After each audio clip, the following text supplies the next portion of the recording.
السلام عليكم ورحمة الله وبركاته. إن الحمد لله والصلاة والسلام على رسول الله صلى الله عليه وسلم. فقد قال الله تعالى في القرآن العظيم وبالفرقان المجيد.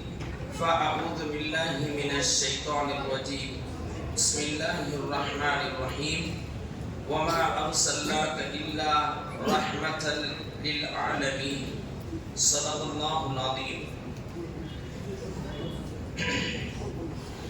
நம் அனைவரையும் முஸ்லிம்களாக முஃமின்களாக பிறக்கச் செய்து அதிலும் குறிப்பாக அருமை நாயகம் ஸல்லல்லாஹு அலைஹி வஸல்லம் அவர்களுடைய அருளுக்குரிய உம்மத்தில் நம்மை கொண்டு வந்தான் அந்த அல்லாஹ்வுக்கு எல்லா புகழும். அல்ஹம்துலில்லாஹ் அல்ஹம்துலில்லாஹ். மேலும் வாழும் காலமெல்லாம் உடல் ஆரோக்கியத்தோடு மன நிம்மதியோடு ஈமான் சலாமத்தோடு வாழ்வதற்கு ரப்புல் ஆலமீன் நம் அனைவருக்கும் தௌஃபீக் செய்வானாக. உலகத்தில் ஏற்படக்கூடிய எல்லா விதமான பலா முசீபத்துகளை விட்டும் ஃபித்னா ஃபசாதுகளை விட்டும் குடும்பங்களில் ஏற்படக்கூடிய குழப்பங்களை விட்டும் உறவு முறைகளில் ஏற்படக்கூடிய விரிசல்களை விட்டும் அல்லாஹ் தஆலா பாதுகாத்தல் புரிவானாக.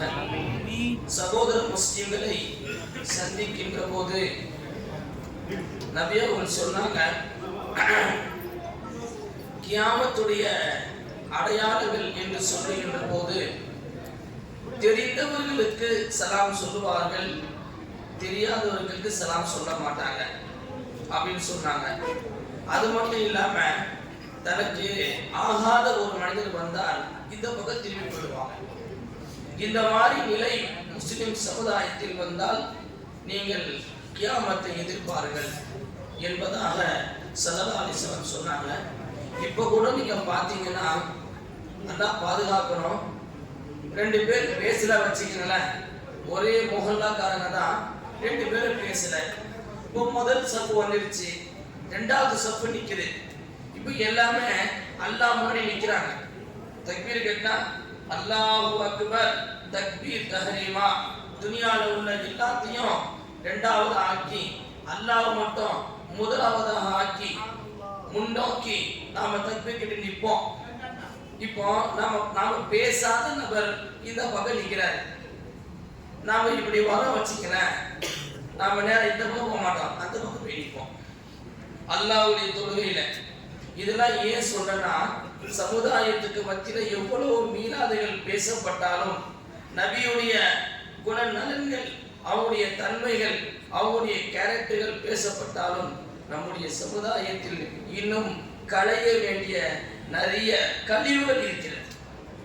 எல்லாம் பேசுறாங்க, எல்லாம் கேட்கிறாங்க, பேச்சோட போச்சு, பார்வையோட போச்சு. முடிஞ்சு போகும்போது பொதுவாக ஆலிம்கள் பயான் செய்யும் போது நம்ம என்ன நியத்துல வரணும் தெரியுமா? ஒரு ஆலிம் பயான் பேசுறாரு. ஆலிம் யாரு? அது உலமா வரசத்துல் அன்பியா, நபிமார்களுடைய வாரிசுகள். நபினா யாரு சொல்லுங்க?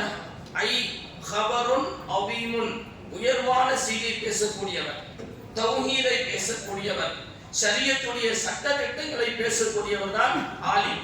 எது ஹக்கு, எது பாத்தில், எது உண்மை, எது பொய் என்பதை சமுதாயத்திற்கு பிரகடனப்படுத்தக்கூடியவர்.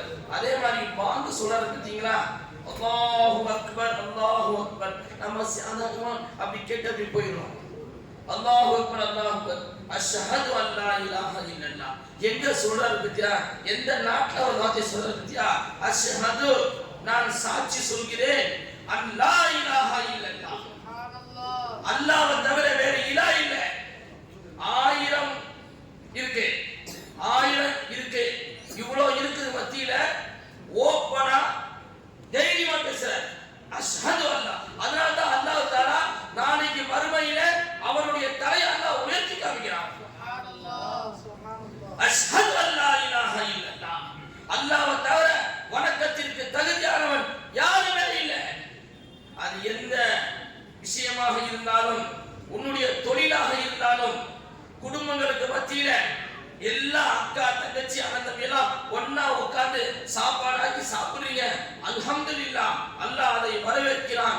அதே சமயம் அல்லாஹு அக்பர் என்று வாங்கோசை வந்து விட்டால் என்ன கல்புல வரணும்? இந்த உறவுகளை கொடுத்து எங்களை ஒற்றுமையாக ஆக்கி எங்களை மகிழ்ச்சியாக ஒன்று சேர்த்து உணவு சாப்பிடுறதுக்காக ஒன்று சேர்த்தாலே அந்த அல்லாஹ் இப்ப கூப்பிடுறான். என்ன செய்யணும்? அப்படியே போட்டுட்டு தொழுவு போயிடும். அப்படி போயிட்டு வந்தா அந்த உறவை நீடிக்கும். அல்லாஹ்வுக்கு முக்கியத்துவம் தராமல், அவனுடைய அழைப்புக்கு பதில் சொல்லாமல் நீங்கள் வேறொரு வேலையில் ஈடுபட்டால் நிச்சயமாக அது ஒரு காலத்தில் உங்களுக்கு மாற்றமாக திரும்பிவிடும் என்பதுதான் இயல்பு. ஆக மீலாத் ரசூல் ஸல்லல்லாஹு அலைஹி வஸல்லம் காலத்துல சஹாபாக்கள் மௌலூது ஓதுனாங்களா அப்படின்னு பார்த்தீங்கன்னா, சஹாபாக்குடைய சிந்தனை விட்டு நபி போகவே இல்லை. நபியுடைய சிந்தனையை விட்டு சஹாபாக்கள் போகல. அதனால அவங்களுக்கு மௌலூது தேவையில்லை. ஷபே பராத்து சஹாபாக்களுக்கு தேவையா? ஷபே பராத்துல 3 யாசி சஹாபாக்களுக்கு தேவையா அப்படின்னா, அவங்க ஒவ்வொரு நாளும் குர்ஆனையும் பார்த்தாங்க, நபியையும் பார்த்தாங்க.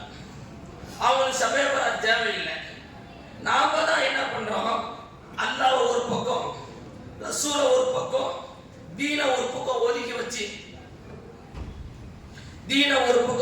வச்சு துனியாவுக்கு முக்கியத்துவம் கொடுத்ததுனால உங்களுக்கு 3 யாசி தேவைப்படுது. ஆனா அவங்களுக்கு தேவையில்லை. இப்போ ஸல்லல்லாஹு அலைஹி வஸல்லம் அவர்கள் குர்ஆன் அல்லாஹ் சொல்றான், அம் லம் யஅரிஃபு ரசூலஹு, அவர்களுடைய ரசூலை அவர்கள் அறிந்திருக்க வேண்டாமான்னு கேட்கிறான் குர்ஆன்ல. இப்போ நீங்க உங்க வீட்டுல போய் நீங்க எல்லாம் 5 வேளை தொழுறீங்க, அல்ஹம்துலில்லாஹ், நம்ம எல்லாம் தொழுறோம். நம்ம வீட்டுல நம்முடைய மனைவிகள் அல்ஹம்துலில்லாஹ் தொழுகையாளிகள் பேருந்துதான் இருக்கிறாங்க. நீங்க உங்க வீட்டு பையன் கிட்ட போய் ரசூல் ஸல்லல்லாஹு அலைஹி வஸல்லம் யாருன்னு கேளுங்களேன். ரசூலுல்லாஹ் சொல்லுவான். ரசூலுல்லாஹ் யாரு அப்படின்னா அவனுக்கு எக்ஸ்பிளைன் பண்ண தெரியாது. கொஞ்சம் நல்ல படிச்ச பையன் தான் மெசேஞ்சர் சொல்லுவான், தூதுவர், அல்லாஹ்வின் புறத்திலிருந்து வந்த தூதுவர்னு சொல்லுவாங்க.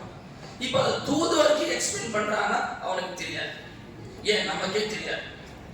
இன்று கூட நம்முடைய பொதுவா சொல்றேன், அல்லாஹ் எல்லாரும் கிருபை செய்யணும்.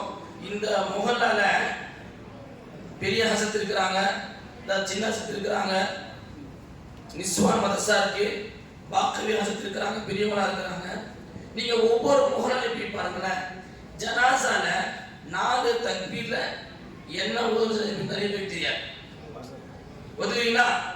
ஜனாசால 4 தக்பீர் சொல்றாங்கல்ல, அந்த 4 தக்பீர்ல என்ன ஓதுறது நிறைய பேருக்கு தெரியாது. நம்ம வாழ்க்கை நிறைய போயிடுச்சு, பல வருஷங்கள் போயிடுச்சு.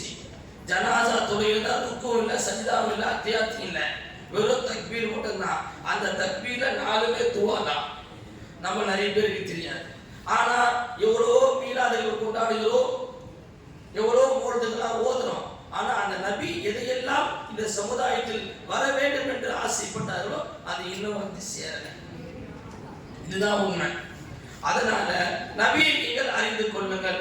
அப்ப நபியை நீங்க அறிந்தால்தான் அந்த நபியின் மூலமாக நாம் எதை பெற்றுக் கொண்டோம், அந்த நபியின் மூலமாக நாம் எதை பெற்றுக் கொண்டோம் அப்படின்னு சொன்னா, நபிகள் பெருமானார் ஸல்லல்லாஹு அலைஹி வஸல்லம் ஒரு ஹதீஸ்ல சொல்றாங்க, சஹாபாக்களை பார்த்து சொல்றாங்க, நீங்க எல்லாம் நரகத்தை நோக்கி செல்லக்கூடியவர்களாக இருந்தீர்கள், உங்களுடைய இடுப்பை பிடித்து நான் சொர்க்கத்தின் பக்கம் திரும்புகிறேன். நபிகள் சொல்றாங்க, நம்முடைய அமைப்பே பாவத்தின் காரணமாக நரகம் செல்லக்கூடியவர்களாக இருக்கிறோம். நபி அவர்கள் நம்மை சொர்க்கத்தின் பக்கம் திருப்புகிறார்கள்.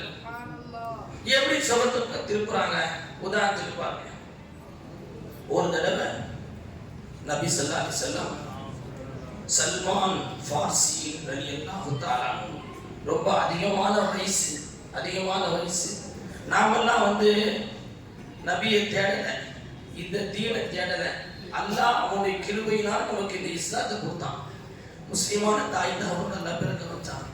சல்மான் ஃபார்சி அவங்க ரசூலுல்லாஹை தேடி பல ஆண்டு காலம் பல ஊரெல்லாம் நாடெல்லாம் போய் தேடி கடைசி காலகட்டத்தில் நபியை பார்க்கிறாங்க.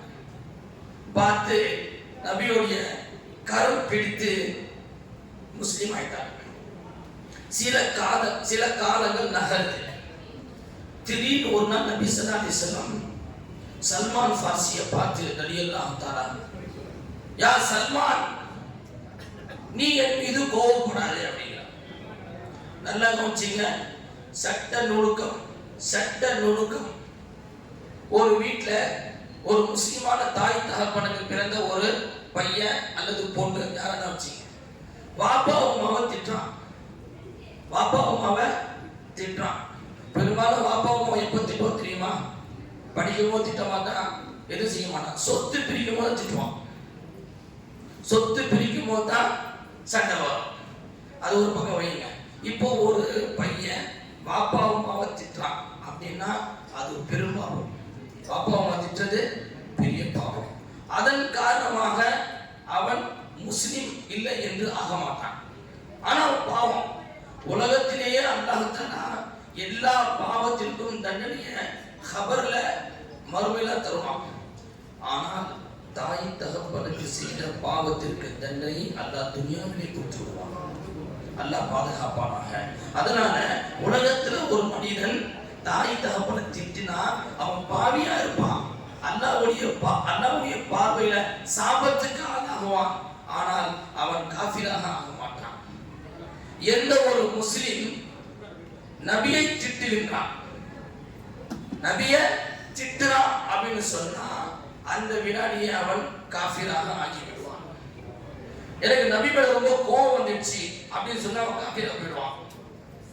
நபி மேல எனக்கு ரொம்ப வருத்தமா போயிடுச்சு, நபி செஞ்சது சரியில்லை அப்படின்னு சொன்னா அவன் காஃபிரா போயிடுவான். இங்க சல்மான் ஃபார்சி ரலியல்லாஹு தஆலாவை பார்த்து நபி அவர்கள் சொல்றாங்க, யா சல்மான், நீ என் மீது கோபப்படாதே என்று சொல்லுகின்ற போது அவங்க சொன்னாங்க, யா ரசூலுல்லாஹ், நாங்க ஏன் உங்க மேல கோபப்பட போறோம்? நீங்க யாரு? உங்க அந்தஸ்து என்ன? உங்களை கொண்டுதான் அல்லாஹ் தஆலா எங்களுக்கு ஹிதாயத்தை கொடுத்தான். நபி வரலன்னு சொன்னா குர்ஆன் கிடையாது, நபி வரலன்னு சொன்னா ஜன்னத்து கிடையாது, நபி வரலன்னு சொன்னா ஆமன்து பில்லாஹ் கிடையாது. ஆமன்து பில்லாஹ், நான் அல்லாஹ்வை ஈமான் கொள்கிறேன் எப்படி சொல்லுவ? நபி வர வரைக்கும் சொல்ல முடியாது. வ மலாயிகத்திஹி, நான் மலக்குமார்களை ஈமான் கொள்கிறேன். நபி வந்து சொல்லாத வரைக்கும் உனக்கு மலக்கை பத்தி தெரியாது. வ குதுபிஹி, தௌராத், ஜபூர், இன்ஜீல் எதுவுமே உனக்கு தெரியாது நபி வந்து சொல்லாத வரைக்கும். வ ருசுலிஹி, ஆதம் அலைஹிஸ்ஸலாம்ல இருந்து ஈசா அலைஹிஸ்ஸலாம் வரைக்கும் வந்தது அவங்க செஞ்ச சேவைகள் எதுவுமே உனக்கு தெரியாது நபி வந்து சொல்லாத வரைக்கும். சரி, இது ஒரு பக்கம் வைங்க. வல் கதிரி கைரிஹி வ ஷர்ரிஹி மினல்லாஹி தஆலா. இது ஈமான் முஜ்மல், ஈமான் முஃபஸ்ஸல். உங்க மக்தப் மாஸ்டர் சொல்லி கொடுத்திருப்பாங்க உங்களுடைய ஹஜ்ஜத்துமார்கள் எல்லாம். ஆமன்து பில்லாஹ் வ மலாயிகத்திஹி வ குதுபிஹி வ ருசுலிஹி வல் யௌமில் ஆகிரி. நபி வரவில்லை என்று சொன்னால் உங்களுக்கு கியாமத்தே தெரியாது. நன்மையும் தீமையும் எப்படி அல்லாஹ்வின் புறத்திலிருந்து வருகிறது உங்களுக்கு தெரியாது நபி சொல்லாத வரைக்கும். சரி, அல்லாஹ் உங்க மேல கோபமா இருக்கான், அல்லாஹ் உங்க மேல சந்தோஷமா இருக்கான், எப்படி உங்களுக்கு தெரியும்? நபி சொல்லாத வரைக்கும் தெரியாது. நபி சொல்லாத வரைக்கும். அப்ப நபியை கொண்டுதான் எங்களுக்கு இந்த தீன் கிடைத்தது, இந்த இஸ்லாம் கிடைத்தது, இந்த ஈமான் கிடைத்தது, இந்த இஹ்சான் கிடைத்தது, இந்த தக்வா கிடைத்தது, இந்த தௌஹீத் எங்களுக்கு கிடைத்தது நபியை கொண்டு. நபி வரவில்லை என்று சொன்னால் இஸ்லாமும் கிடையாது, தீனும் கிடையாது, ஈமானும் கிடையாது, தக்வாவும் கிடையாது, தௌஹீதும் கிடையாது. அப்போ சல்மான் ஃபாரிஸ் சொல்றாங்க, யா ரசூலல்லாஹ், பல 100 ஆண்டு காலம் உங்களை நான் தேடி கண்டுபிடிச்சு உங்க கையை பிடிச்சி நான் முஸ்லிமாயி உங்க காலில் நான் உட்கார்ந்துருக்கிறேன் யாரும் சொல்லலாம். என்ன பார்த்து நீங்க இந்த வார்த்தை சொன்னீங்கன்னு சொன்னப்போ நபி அவர்கள் சொன்னார்கள், எனக்கு பின்னால் வரக்கூடிய என்னுடைய சந்ததிகள் மார்க்கத்தை எடுத்து சொல்லக்கூடிய உலமாக்கள் இவர்கள் மீது யார் கோபம் கொள்கிறார்களோ அவர்கள் என் மீது கோபம் கொள்கிறார்கள் என்பதாக நபிகள் பெருமானார் ஸல்லல்லாஹு அலைஹி வஸல்லம் சொல்லி காண்பித்தார்கள். எனவே அதனால்தான் அல்லாஹ் சுப்ஹானஹு வ தஆலா இந்த சமுதாயத்தை உலமாக்களை கண்ணியப்படுத்தக்கூடிய சமுதாயமாக அல்லாஹ் ஆக்கி வச்சிருக்கிறார். அந்த வகையில அன்பர்களே, நபிகள் பெருமானார் ஸல்லல்லாஹு அலைஹி வஸல்லம் நீங்க எடுத்து பார்த்தீங்கன்னா நபியுடைய வாழ்க்கை வரலாறை நீங்கள் எடுத்து படித்தால் உங்களுடைய வாழ்க்கை இபாதத்தாக ஆகிவிடும். நபியுடைய வாழ்க்கை வரலாறு நீங்க படிச்சீங்கன்னா, நபியுடைய வியாபாரத்தை என்ற சப்ஜெக்ட் நீங்க பார்த்தீங்கன்னா உங்களுடைய வியாபாரங்கள் ஹலாலான வியாபாரமாக ஆகிவிடும். நபி மனைவி மக்களோடு எப்படி வாழ்ந்தார்கள் என்பதை நீங்கள் படித்தால் உங்களுடைய குடும்பத்து பெண்கள் எல்லாம் சாலிஹானவர்களாகவும் உங்களுடைய குடும்பங்கள் எல்லாம் அமைதியான குடும்பமாக ஆகிவிடும்.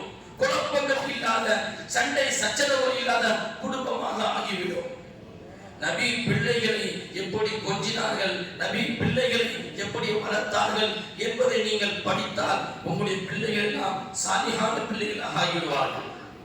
நபி அவர்கள் எப்படி இபாதத் செய்தார்கள் என்பதை நீங்கள் படித்தால் உங்களுடைய வாழ்க்கையை இபாதத்தாக ஆகிவிடும்.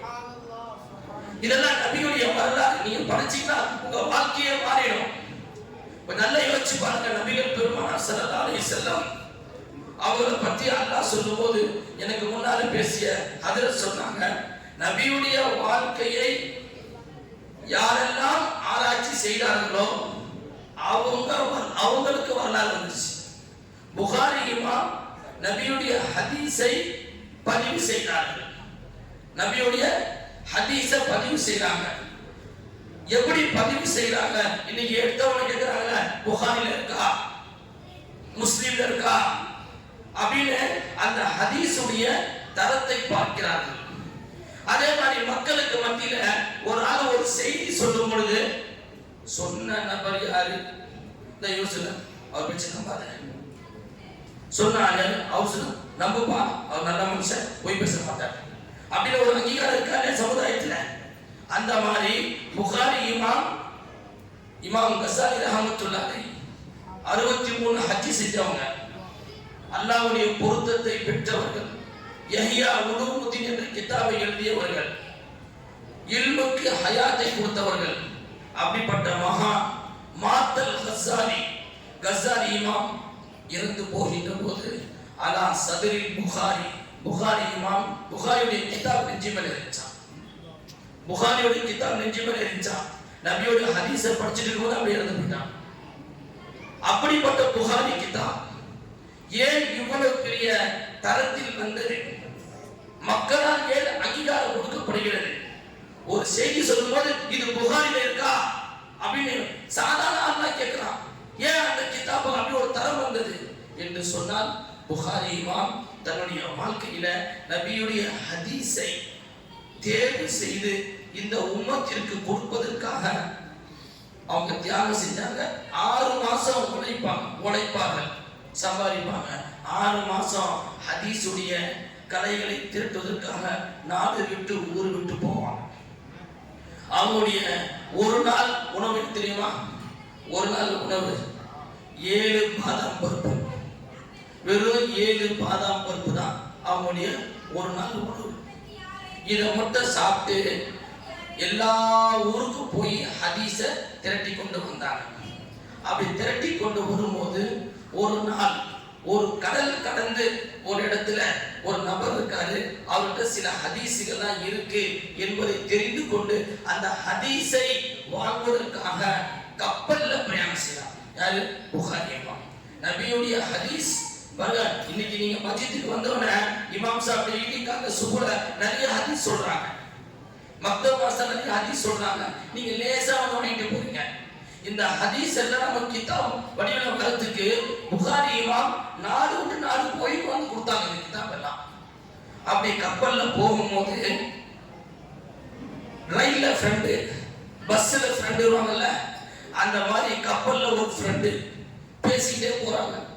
பேசிக்கிட்டே போகும்போது அப்பெல்லாம் பர்ஸ் கிடையாது, தோல் தூத்திட்டு தோல்ல போயிடும். அப்ப பேசிக்கிட்டே வரும்போது அவர் சொல்றாரு, நீங்க 6 மாசம் கிதாபுக்காக போறீங்களே, செலவுக்கு என்ன வச்சிருக்கீங்க, காசு பணம் இருக்கா அப்படின்னு நல்லவன் மாதிரி கேட்கிறான். ட்ரெயின்ல சொல்லுவான், எங்க ஊரு நெல்லை எக்ஸ்பிரஸ்ல திருநெல்வேலி ஏறும்போது போலீஸ்கார அனௌன்ஸ் பண்ணுவான் மைக்கில், எங்க ஊர்ல நெல்லை எக்ஸ்பிரஸ் புறப்படுறதுக்கு முன்னாடி தயவு செய்து யாரும் பிஸ்கெட் கொடுத்தா வாங்காதீங்க, பேச்சு கொடுத்தா கூல்ட்ரிங்க்ஸ் கொடுத்தா வாங்காதீங்க, போலீஸ்கார அனௌன்ஸ் பண்ணுவான். அந்த மாதிரி புகாரி இமாம் கப்பல்ல போகும்போது அந்த நபர் சொல்றாரு, உங்ககிட்ட செலவுக்கு என்ன செய்வீங்க, அதாவது இவன் கொடுக்குற மாதிரி பேசுறான். அவங்க என்ன சொல்றாங்க, என்கிட்ட 1000 காசு இருக்குது, திரகம் தினார் காசு வச்சிருக்கேன் அப்படின்னு புகாரி இமாம் சொல்றாங்க. கப்பல் போயிட்டே இருக்கு. நடுக்கடல் போன உடனே திடீர்னு அந்த நபர் சொல்றான், கப்பல் நிறுத்துங்க, கப்பல் நிறுத்துங்க, என்னுடைய 1000 பொற்காசு காணாம போச்சுக்கிறான். உடனே புகாரி இமாம் தூக்கி போடுச்சு. உடனே பாக்குறாங்க, இந்த கப்பலை தான் இந்த கலர் பை, இவங்க சொல்லிட்டாங்க இந்த கலர் பை, இதுல இவ்வளவு காசு இருக்கு, காணா போச்சு சொன்னோன்னா கப்பலை நிப்பாட்டி பின்னாடி தேடுறாங்க. புகாரி அப்படி கேட்டாங்க, 1000 பொற்காசு இல்லை அவங்ககிட்ட, முதல்ல இருந்துச்சு இப்போ இல்லை. கப்பல் புறப்பட்டு போகுது. உடனே அவன் கேட்டான், எங்க 1000 காசு வச்சிருந்தீங்களே, என்கிட்ட காட்டினீங்களே, உங்களை சர்ச் பண்ணும்போது கிடைக்கலையே, என்ன பண்ணீங்க? அவங்க சொல்ல ஒரே ஒரு வார்த்தை, உண்மையிலே என் காசு தான், நீ போய் சொல்ற. ஒரு கால் பின்னாடி வரலாறுல புகாரி இமாம் 1000 பொற்காசை ஏமாத்திட்டாரு சொல்லி நான் கஷ்டப்பட்டு சேர்த்த இந்த ஹதீஸை பின்னாடி வர மக்கள் லைஃப் ஆகிடுவாங்க. ஊரா நான் உழைச்சிருக்கேன், நபியோட ஹதீஸை சேர்க்கறதுக்காக கஷ்டப்பட்டேன், 1000 பொற்காசத்துக்கு தண்ணி நான் போட்டேன், நான் பசிப்பட்டு நான் வாழ்ந்துக்கிறேன். ஆனால் நான் சேகரித்த நபியோடைய ஹதீஸ் பொய்யா போகக்கூடாது, கடைசி வரைக்கும் உம்மத்தை போய் சேர வேண்டும். அதனால்தான் இன்னைக்கு இதா புகாரி இமாம் ரவாஹு புகாரி ரவாஹு திர்மிஸி எப்படி வந்துச்சு? அந்த தியாகத்துடைய பிரதிபலிப்பு இன்று மக்களுடைய நாவிலும் காதுகளிலும் கல்புகளிலும் துள்ளி குதித்து கொண்டிருக்கிறது. அப்ப என்ன சொல்ல வர, நபியுடைய ஹதீஸை சேகரித்தவர்கள் கூட இன்று வரலாறாக ஆகிவிட்டார்கள். அதனால நபியுடைய புகழ் சாதாரண விஷயம் அல்ல. நல்ல கவனிச்சுக்கங்க. நபி ஸல்லல்லாஹு அலைஹி வஸல்லம், நான் பயானோட இறுதிக்கு வரேன். ஏன்னா ரொம்ப பேசினா மக்களுக்கு சடவு வந்துடும். அதனால நானே எட்டுக்கு வந்துடுறேன். அதாவது முடிக்கிறோம்னு சொன்னா ஒரு புத்துணர்ச்சி வரும். முடிக்கிறோம் அப்படின்னு சொன்னா ஒரு புத்துணர்ச்சி வர மாதிரி என்னாச்சு, நான் முடிக்கிறேன்னு சொன்னா ஒரு புத்துணர்ச்சி, ஒரு சம்பவம் சொல்லி முடிச்சுக்கிறேன். நபி ஸல்லல்லாஹு அலைஹி வஸல்லம் வீட்டில் இருந்தாங்க. திடீர்னு பள்ளிக்கு வந்தாங்க. நீங்க கேட்ட ஹதீஸ் தான். பள்ளியில சஹாபாக்கள் கூடி இருக்கிறாங்க. வந்த நபி ஸல்லல்லாஹு அலைஹி வஸல்லம் அவர்கள் சஹாபாக்களை பார்த்து கேட்டாங்க, என்ன செஞ்சிட்டு இருக்கீங்க அப்படின்னு கேட்டாங்க. யா ரசூலுல்லாஹ் ஸல்லல்லாஹு அலைஹி வஸல்லம், உங்களை பத்தி தான் பேசிட்டு இருக்கோம். யாரை பத்தி? உங்களை பத்தி. என்னப்பா என்ன பத்தி என்ன பேசுறீங்க? யா ரசூலுல்லாஹ், எங்க வாழ்க்கை ரொம்ப மோசமா இருந்துச்சு, எங்க வாழ்க்கை எங்களுக்கே ரொம்ப அசிங்கமா இருந்துச்சு. நீங்க வந்த பிறகு எங்க வாழ்க்கையில ஹிதாயத் கிடைச்சி, எது ஹலால் எது ஹராம் தெரிஞ்சிருச்சு. எங்களுடைய வெளிரங்கத்துல அழகாக்கிட்டீங்க, எங்களுடைய கல்வியும் அழகாக்கிட்டீங்க, எங்களுடைய உள்ளத்தையும் அலங்காரமாக்கிட்டீங்க. உதாரணமா ஒண்ணு மட்டும் சொல்லலாம். பெண் பிள்ளைகள், அல்லாஹு அக்பர், யாரோ பேசினாங்க, நேத்து பேசுறாங்க நினைக்கிறாங்க, நேத்து மேலே பேசினாங்க. இதா புஷ்ஷிர அஹதுஹும் வல்ல வஜ்ஹுஹு, உனக்கு பெண் பிள்ளை பிறந்திருக்கிறது என்பதாக அவனுக்கு சொல்லப்பட்டால் தோணாயிற்று. வல்ல வஜ்ஹுஹு, அவன் முகம் கருப்பாய் பொங்கலுக்குள்ள வந்துச்சு. சனியனே அப்படின்னு இன்னைக்கு இருக்கிறாங்க. இல்லாம இல்ல ஆம்பளை புள்ள பிறந்தா என்னமோ ரொம்ப பெரிய மாதிரியும் பொம்பளை புள்ள பிறந்தா நல்லா கவனிச்சிங்க. நபி ஸல்லல்லாஹு அலைஹி வஸல்லம் சொன்னாங்க, அல் பனாத்து வல் பரகாத், பொம்பளை பிள்ளைங்க அல்லாஹ் பரக்கத் வச்சிருக்கான் சொல்லிட்டு சொன்னாங்க. நாளைக்கு ஆதம் அலைஹிஸ்ஸலாம் சீதா அலைஹிஸ்ஸலாம் கூட்டு வருவாங்க, இப்ராஹிம் அலைஹிஸ்ஸலாம் இஸ்மாயில் அலைஹிஸ்ஸலாம் கூட்டு வருவாங்க, யாக்கூப் அலைஹிஸ்ஸலாம் யூசுப் அலைஹிஸ்ஸலாம் கூட்டு வருவாங்க, தாவூத் அலைஹிஸ்ஸலாம் சுலைமான் அலைஹிஸ்ஸலாம் கூட்டு வருவாங்க. நான் ஏன் 4 பொம்பளை பிள்ளை வருவேன். சுப்ஹானல்லாஹ், 4 பொம்பளை பிள்ளை, இந்த பக்கம் 2 பொம்பளை பிள்ளை, இந்த பக்கம் பொம்பளை பிள்ளை சொர்க்கத்துல போவேன் நான் சொன்னாங்க. நீங்க யாரை கொண்டாடுறீங்க, யாரை நீங்க போற்றீங்க? அவங்க சொன்னாங்க, நான் பொம்பளை பிள்ளையோட சொர்க்கத்துல போவேன். ஆனா எனக்கு முன்னாடி எல்லா நபிமார்களும் அவங்க ஆண் வாரிசோட நிற்பாங்க, நான் என் பெண் வாரிசோட சொர்க்கத்துக்கு போவேன். ஸல்லல்லாஹு அலைஹி வஸல்லம் நீ யாரை பேசுனாங்க? அந்த மாதிரி வாழ்ந்த மக்கள் நபி உள்ள வந்து அவங்களுக்கு ஹிதாயத்தை கொடுத்து அவங்க பெண் பிள்ளையை உயிரோடு கபருக்குள்ள புதைச்சவங்க. மனசு வருமா? திஹியத்துல் கலபி என்ற ஒரு சஹாபி அவருடைய கரத்தால் 600 பிள்ளைகளை உயிரோடு புதைத்திருக்கின்றார். சொல்லும் போதே கல்வி பதறது. நம்ம வீட்டு பொம்பளை பிள்ளை ஸ்கூலுக்கு போயிருக்கா, ஆட்டோ மேன் வரல, இல்ல ஸ்கூல் விட்டாங்க, புள்ள நிக்கிறான்னா பதறோம். எல்லாம் என் புள்ள நிக்கிறான், ஆட்டோ மேன் வரல, உடனே ஆபீஸ்ல பைக்கெட்ல ஓடுறோம். ஏன்? பொம்பளை பிள்ளை மேல பாசம். இது எப்படி வந்துச்சு? நபியோட முகமத் தான் வந்துச்சு. நபியோட முகமத் கல்வில வரல, நீ பொம்பளை பிள்ளையை மதிக்க மாட்டேன். திஹியத்துல் கலபி என்ற சஹாபி அவருக்கே ஒரு புள்ள பிறகுது. அந்த புள்ள பொம்பளை புள்ள, ஆனா திஹியத்துல் கலபியுடைய மனைவி அந்த புள்ளையை மறைச்சி மறைச்சி மறைச்சி வச்சு ஒரு ஸ்டேஜ்ல திஹியத்துல் கலபிக்கே உண்மை தெரிஞ்ச உடனே புள்ளைய கடைக்கு கூட்டு போறேன்னு சொல்லி கூட்டு போய் கபரு குழி தோண்டி அந்த கபர்ல புள்ளைய இறக்குறார். இறக்கும் போது திஹியத்துல் கலபியோட தாடியில மண் இருந்துச்சு. மண்ணு தோண்டார்ல, மண் இருந்துச்சு. கபருக்குள்ள இருந்து புள்ள அந்த மண்ணை தட்டி விடுது. வாப்பா உன் தாடியில மண்ணு வாப்பா அப்படி தட்டி விடுது. அப்படிப்பட்ட புள்ளைய உயிரோட மண்ணை போட்டு மூணவதான் சஹாபாக்கள். இன்னைக்கு எப்படி ஆயிட்டாங்க? சஹாபி அஸ்ஸஹாபி கன்னுஜு, என்னுடைய சஹாபாக்கள் நட்சத்திரங்களை போன்றவர்கள். ஃபபி ஐஹிம் இஹ்ததைத்தும் இவர்களில் நீங்கள் யாரை பின்பற்றினாலும் நேர்வழி அடைவீர்கள். அப்படிப்பட்ட திஹியத்துல் கலபி மன்னிப்பை தேடி நபியிடம் வந்து கரம் பிடித்து முஸ்லிமாகி விட்டார். நல்லா கவனிச்சீங்க. நபியோடைய கரம் பட்டவுடன் அவர் முஸ்லிம் ஆயிட்டாரு. அல்ஹம்துலில்லாஹ். இதுக்கப்புறம் தான் பெரிய விஷயம் தெரியுமா? ஜிப்ரீல் அலைஹிஸ்ஸலாம் யாருமே பார்த்ததில்லை, சஹாபாக்கள் யாருமே பார்த்ததில்லை. ஹதீஸ்ல வருது, நபி ஸல்லல்லாஹு அலைஹி வஸல்லம் வந்து திஹியத்துல் கலபியை ஒரு 4 தடவை இருந்து 5 தடவை பார்த்தாங்க. ஒரே ஒரு தடவை மட்டும் நான் ஜிப்ரீலை பார்த்தேன்.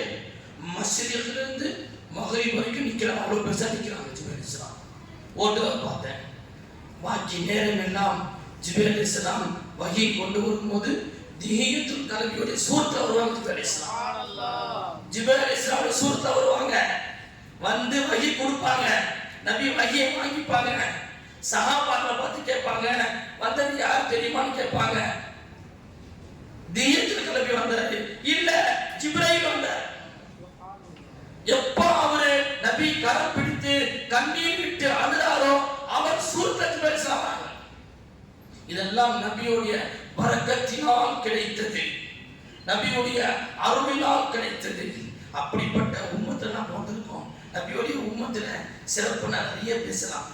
எனக்கு தொண்டையும் சரியில்லை, அதனால நான் கொஞ்சம் பேசி முடிச்சிருக்கேன். ஒரு 5 நிமிஷம். நபியோட சிறப்புல முக்கியமான சிறப்பு என்னன்னா குந்து கைர உம்மத், இதுவரை வெளியான உம்மத்துல நீங்க சிறந்த உம்மத். குர்ஆன்ல சொல்றாங்க. இரண்டாவது, நபிமார்கள் எல்லாம் வர வேண்டும் என்று ஆசைப்பட்ட உம்மத் இந்த உம்மத். அதனால அல்லாஹ் தஆலா உங்களையும் என்னையும் எந்த அப்ளிகேஷன் இல்லாம எந்த கோரிக்கையும் இல்லாம அல்லாஹ் கொண்டு வந்தான். அது மட்டும் இல்லாமல் ஆதம் அலைஹிஸ்ஸலாம் காலத்துல ஒருத்தன் மௌத்தா போயிட்டான். ஆதம் அலைஹிஸ்ஸலாம் காலத்துல எத்தனோ 1000 வருஷம் முன்னாடி அவன் இன்னும் கபர்ல கிடக்கிறான். ஆனால் நபி சொன்னாங்க, நான் கடைசி நபியாக வந்தேன், கடைசி உம்மத்தாக நான் வந்தேன். இப்போ கபர்ல அடக்கப்பட்ட உடனே முதல்ல எழுப்பப்படுறது என் உம்மத்தில் போடுவாங்க. என் உம்மத்தை அல்லாஹ் கபர்ல ரொம்ப காலம் போட மாட்டான், எழுப்பிட மாட்டான். அதே மாதிரி முதல்ல யார் வந்தா? ஆதம் அலைஹிஸ்ஸலாம், இரண்டாவது சீத் அலைஹிஸ்ஸலாம் இப்படிதான் வந்தாங்க. ஆனா கேள்வி கணக்குல நாம தான் ஃபர்ஸ்ட், நாம சொர்க்கத்துக்கு போவோம். ஈசா அலைஹிஸ்ஸலாம் காலத்துல ஒருத்தர் சொன்னா நீங்க உண்மையான நபியான்னு கேட்டா ஆமான்னு சொன்னாங்க. நிரூபிச்சு காமி. என்ன நிரூபிக்கணும் சொல்லுங்க ஈசா அலைஹிஸ்ஸலாம். ஏன்னா ஈசா ரூஹுல்லா மசீஹுல்லா. ஒரு குஷ்டரோகி மேல தடவுனா அவன் ஷைனிங் ஆயிடுவான். கண்ணு தெரியாதவன கண்ணை தடவுனாங்கன்னா பார்வை வந்துடும். அல்லாஹ் மௌத்தா போய் ஒருத்த கடந்தான் அவனை தடவுனா இன்று வந்துடுவான். இது ஈசா அலைஹிஸ்ஸலாம் கமால். ஒரு தடவை மரியம் அலைஹிஸ்ஸலாம் மேல இருக்கிறாங்க. ஈசா அலைஹிஸ்ஸலாம் அவங்களுக்கு உணவு வாங்கிறதுக்காக கடைக்கு வந்தாங்க. வந்துட்டு திரும்ப பார்க்குறாங்க, உம்மா மரியம் அலைஹிஸ்ஸலாம் இறந்து கிடக்குறாங்க. பாருங்க, மரியம் அலைஹிஸ்ஸலாம் பேர் சூரா இருக்கு. அவங்க பேரை குர்ஆன்ல சொல்றான். அவங்க பேர் என்ன சொல்றான்? அவங்க இறந்து போகும்போது பக்கத்துல மகன் கிடையாது. அவங்க சொல்றாங்க, என் பையன் எனக்காக உணவு வாங்க போயிருக்காரு, என் மலக்குள் மௌத் கொஞ்சம் அவகாசம் கொடுங்க, என் பிள்ளைய ஒரு தடவை பார்த்துக்கிறேன். இல்லை இல்லை அவகாசம் இல்லைன்னு கூட்டு போயிட்டாங்க. வீட்டை ஈசான்ஸா வந்து பார்க்குறாங்க, உமா இறந்து கிடக்குறாங்க. பாருங்க, அவங்க கைப்பட்டா பால் வந்துடும். மௌத்தா போனவன் தடவுனா அவன் எஞ்சி உட்காந்துருவான். அங்கே அவங்களுக்கு வேலை செய்யல. உமா இறந்து போயிட்டான். உமாவை குளிக்க ஊற்றி தஃபன்னா பண்ணி உள்ள வச்சு தஃபன் பண்ணி மூட்டான். மூணு ஞாபகம் வருது, ஆஹா தொட்டா எஞ்சிருவாங்கன்னு. அது வரைக்கும் ஞாபகம் வரல.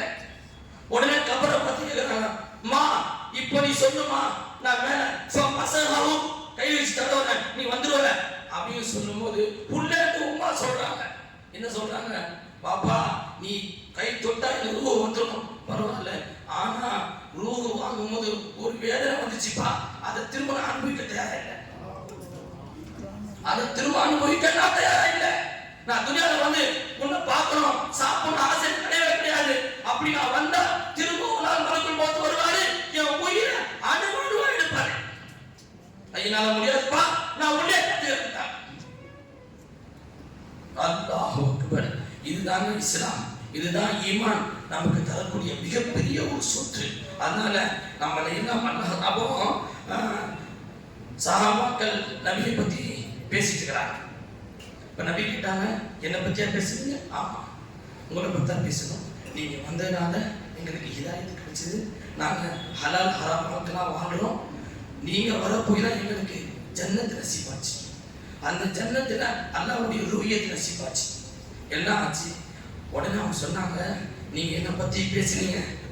அல்லாஹ் ஜிப்ரீலை கூப்பிட்டு நபி கிட்ட போய் சொல்லு, அல்லாஹ்வுடைய பள்ளியில நபியை பத்தி, நபியோட உயர்வை பத்தி, நபி வந்ததை பத்தி அவங்க பேசுறாங்க.